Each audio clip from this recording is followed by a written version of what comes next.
আসসালামু আলাইকুম বন্ধুরা, এই ভিডিও ক্লিপটিতে আপনাদের প্রত্যেককে জানাচ্ছি আন্তরিক অভিনন্দন। এই ভিডিও ক্লিপটিতে আমরা স্পোকেন ইংলিশের জন্য নট অনলি বাট অলসো ব্যবহার সম্পর্কে জানার চেষ্টা করব। আমরা এই ভিডিও ক্লিপে কিছু উদাহরণের মাধ্যমে দেখার চেষ্টা করব যে কিভাবে বিভিন্ন ধরনের এক্সপ্রেশনে বা বিভিন্ন ধরনের ইংরেজি সেন্টেন্স গঠনের সময় আমরা নট অনলি বাট অলসোকে ব্যবহার করতে পারি। শুরুতে যে বিষয়টা বলার চেষ্টা করছি, কোনো একজন মানুষ, বস্তু বা কোনো বিষয়ের একই সাথে দুইটি গুণ, দোষ বা কাজ করা বোঝাতে নট অনলি বাট অলসো ব্যবহার করা হয়। একজন মানুষের বা একজন বস্তুর বা কোনো কিছু একই সাথে দুইটি গুণ, দুইটি দোষ বা কাজ বোঝাতে আমরা নট অনলি বাট অলসো ব্যবহার করতে পারি। উদাহরণ দিলে বিষয়গুলো খুব আরো বেশি ক্লিয়ার হয়ে যাবে। Toma is not only beautiful but also very intelligent. Toma is not only very beautiful বা Toma is not only beautiful but also very intelligent. Toma শুধু সুন্দরী নয়, সে মেধাবী বটে। একটা মেয়ের কথা বলা হচ্ছে তমা, যে তার মধ্যে দুইটা গুণ আছে, সে বিউটিফুল এবং ইন্টেলিজেন্ট। তাহলে আমরা এই দুইটি জিনিসকে বোঝানোর জন্য আমরা বলতে পারি যে তমা ইজ নট অনলি বিউটিফুল, সে শুধু সুন্দরী না, সুন্দরী তো অবশ্যই, একই সঙ্গে বাট অলসো একই সাথে ভেরি ইন্টেলিজেন্ট, সে ইন্টেলিজেন্টও বটে। পরের যে উদাহরণটা আমরা দেখতে পাচ্ছি, not only mister Rahim but also mister Karim was present in the annual general meeting. বলা হচ্ছে একটা মিটিং এর কথা বলা হচ্ছে, সেখানে দুইটা ঘটনা ঘটেছে।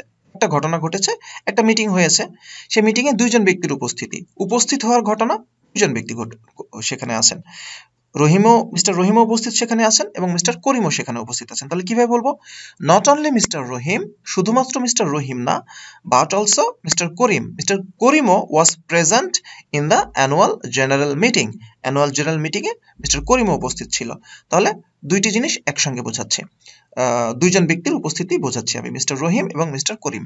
এই জন্য আমরা নট অনলি বাট অলসোকে ব্যবহার করছি। পরের উদাহরণটা আমরা খেয়াল করি।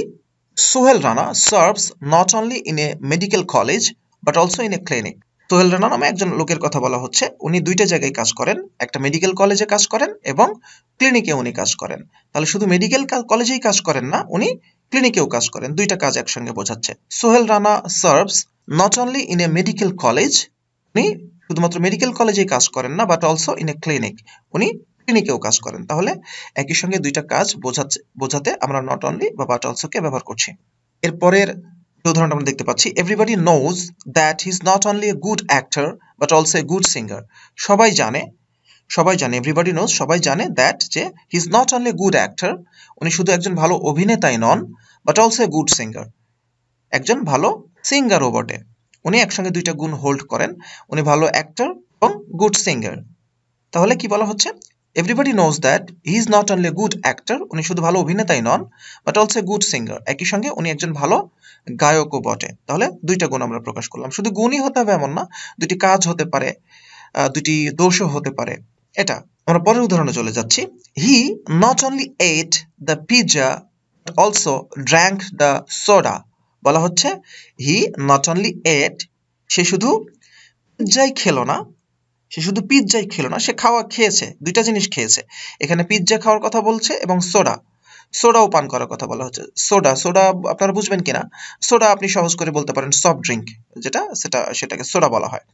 তো বলা হচ্ছে সফট ড্রিঙ্ক বলতে বিভিন্ন ধরনের যে বাজারে সফট ড্রিঙ্ক গুলো আছে, কোকা কোলা, এগুলোকে, স্প্রাইট, এগুলোকে বোঝানো হয়। সহজ করে আরো বললাম, যারা এটাও বোঝেন না, সোডা সফট ড্রিঙ্কও বোঝেন না, তাদের জন্য বলা হলো। তো যেটা বলা হচ্ছে, হি not only ate the pizza, এখানে এটা উচ্চারণটা কিন্তু পিৎজা এভাবে উচ্চারণ, যাই হোক উচ্চারণের ক্লাস এটা না। He not only ate the pizza but also drank the soda, পিৎজাও খেলেন আবার সোডাও পান করলেন, এটা বোঝাচ্ছে। ড্রিঙ্কের পাস্ট ফর্ম হলো ড্র্যাঙ্ক। তাহলে he not only ate the pizza but also drank the soda, উনি দুইটা কাজ করলেন, খাওয়ার কাজ করলেন, পিৎজা খেলেন এবং সোডা পান করলেন বা সফট ড্রিঙ্ক পান করলেন। তো এখানে মজার ব্যাপার হচ্ছে, যেটা বললাম, যে একই সঙ্গে দুইটা জিনিসকে বোঝাতে, দুইটা কাজ বা দুইটা ঘটনা বা দুইটা দোষ গুণ বোঝাতে আমরা নট অনলি বা বাট অলসোকে ব্যবহার করি। এখন নট অনলি বা বাট অলসো এটা বসবে, এটা অনেক ক্ষেত্রে দুইটা গুণের আগে পরে বসবে, দুইটা গুণ বোঝাচ্ছে, তাহলে প্রথম গুণের আগে নট অনলি, পরের গুণের আগে বাট অলসো। বা দুইটা দোষ বোঝাচ্ছে, প্রথম দোষের আগে নট অনলি, পরের দোষের আগে বাট অলসো, এভাবে বলতে পারি।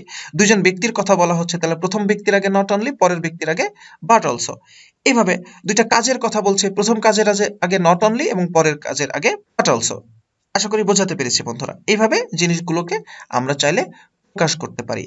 বন্ধুরা, আশা করি এই ভিডিও ক্লিপ থেকে একটু হলেও উপকৃত হবেন। অসংখ্য ধন্যবাদ।